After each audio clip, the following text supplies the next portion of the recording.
கண்ணியத்துக்குரியவர்களே, சென்ற ரமதானில் எம்மோடு இருந்த பலர் இந்த ரமதானில் இல்லை.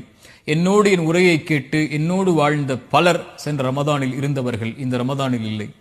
நானும் நீங்களும் இந்த நாளை இந்த ரமதானில் கடப்போமா, அடுத்த ரமதானை அடைவோமா என்று யாரும் உறுதியிட்டு சொல்ல முடியாது. எம்முடைய இறுதி ரமதானாக கூட இது இருக்கலாம். அல்லாஹ் எமக்கு பல ரமதானை அடையக்கூடிய பாக்கியத்தை தரட்டும். ஆனால் எமக்கு தெரியாது. குர்ஆன் சொல்லுகிறது, ஒமா தத்ரி நஃப்சும் மாதா தக்ஸிபு கதன், நாளை ஒரு ஆத்மா எதை சம்பாதிக்கும் என்று அந்த ஆத்மா அறியாது.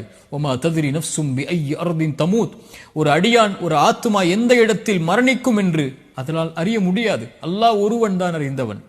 அலி இப்னு அபி தாலிப் ரலியல்லாஹு அன்ஹு அவர்கள் அதனால் தான் சொல்லுவார்கள், இர்தஹலத்தித் துன்யா முத்பிரன் இர்தஹலத்தில் ஆகிரத்து முக்பிலன், உலகம் பின்னோக்கி சென்று கொண்டே இருக்கிறது, மறுமை முன்னோக்கி வந்து கொண்டே இருக்கிறது. ஒருவன் மரணத்தை நோக்கி நடந்து கொண்டே இருக்கிறான், மரணம் அவனை நோக்கி விரைந்து வந்து கொண்டே இருக்கிறது.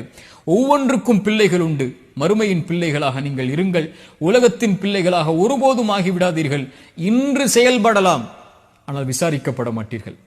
மரணம் வரை அல்லாஹ் அதற்குரிய வாய்ப்பை தருவான், ஆனால் எப்போது எமக்கு தெரியாது. ஆனால் மரணித்து விட்டால், மறுமை வந்து விட்டால் விசாரிக்கப்படுவீர்கள், செயல்பட முடியாது என்று அலி இப்னு அபி தாலிப் ரலியல்லாஹு அன்ஹு அவர்கள் சொன்னார்கள்.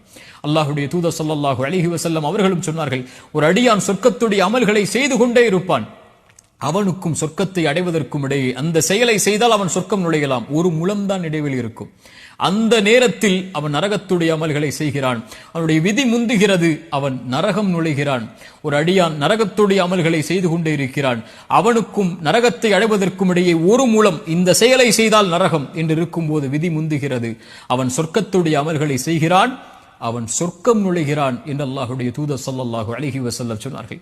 இந்த ஹதீஸ்களும் இந்த அறிவுரைகளும் எமக்கு சொல்லுவது, இந்த நாள் தான் நம்முடையது, இந்த நேரம் தான் நம்முடையது, இந்த நோன்பை நோக்கக்கூடிய பாக்கியத்தை அல்லாஹ் எமக்கு தந்திருக்கிறான். அல்ஹம்துலில்லாஹ்.